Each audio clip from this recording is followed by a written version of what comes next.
Welcome back to Guns Explained. I'm Jordan Mitchell here with our guest panel for the month of January. We've got Keith Jenkins here, Sergeant with West Jordan Police Department, and then Rich Montenez. He's Program Coordinator for Salt Lake Community College Cadet Program here in the Valley.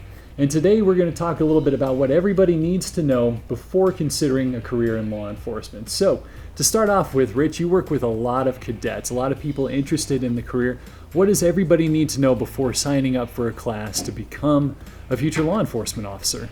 One of the main things I think is you got to remember who you work for, and that's the public. So we want to make sure to treat everybody fair and treat everybody equal. Absolutely. I think that's huge to know. We do work for the public, we serve the public, so we want to treat people fair. We want to treat people just like we'd like our family to be treated. That's absolutely. The golden rule is always the great way to go. How about you, Keith? What's been your experience with working with incoming law enforcement officers? A lot of questions we get. We're doing a lot of hiring lately at West Jordan, and a lot of the questions we get is, what are you looking for in an officer, and what do I need to have to be prepared? And for the most part, we want a diverse group of people. We want a diverse background that helps us be more well-rounded and help be empathetic and work with the public. But kind of the core principles that we're always looking for is we want people that are physically strong and mentally resilient, and at the same time can conduct themselves in a moral and ethical and legally sound way.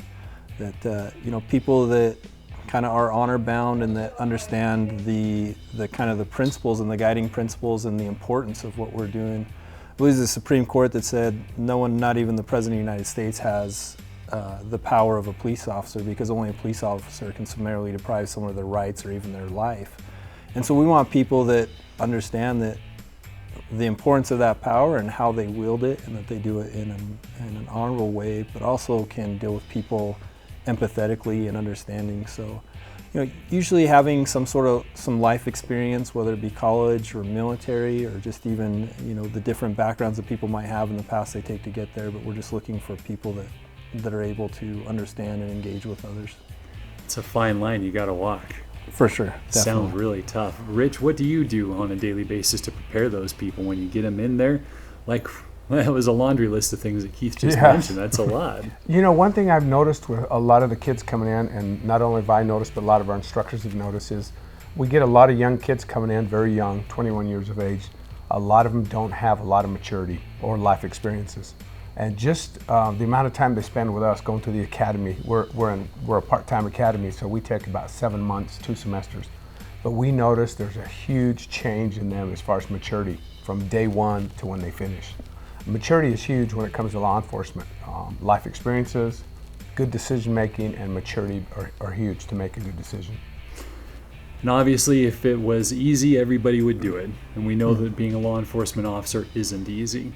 So not to narrow the field too much, but if there was anything that we would suggest to preclude you from taking on a career in law enforcement, anything that comes to mind that we ought to just throw out there and say, if this is something that you're worried about, it's probably not really for you. Anything that comes to mind? Safety is huge. Safety is huge. We've had people in the past come to the academy, go through our training, and just felt like, I can't make those decisions, life-threatening decisions. I struggled, or I accidentally shot the hostage, and they just couldn't accept that as far as learning and training and getting better and know where your weaknesses are at. And so we've had people come through the academy and decide this isn't for me based on our training. And that's true. If it isn't for you, it's not for everybody.